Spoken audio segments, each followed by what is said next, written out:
বান্দারা, ও আমার জান্নাতি বান্দারা, আমি তোমাদেরকে যে সব ওয়াদা করেছিলাম সেই ওয়াদা মতো সব পাইছো কিনা?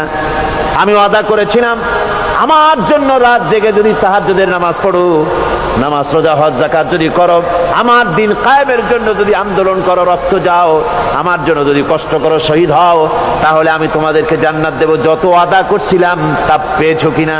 জান্নাতীরা বলবে ক্বালু নাআম, সব পেয়েছি, সব নেয়ামত পেয়েছি। আল্লাহ বলেন সব পাও নাই, ওয়ালাদাইনা মাজিদ, আমার কাছে আরো বেশি আছে, আমার কাছে আরো বেশি আছে, সব পাও নাই। জান্নাতীরা বসে থাকবেন, বুঝতে পারবেন না এত নিয়ামত পেয়েছি, আল্লাহর কাছে আরো আছে। আল্লাহর নবী তখন মুখ খুলবেন, নবীজি বলবেন রব্বুল আলামিন, জান্নাতীরা বলতে সাহস পেতেছে না।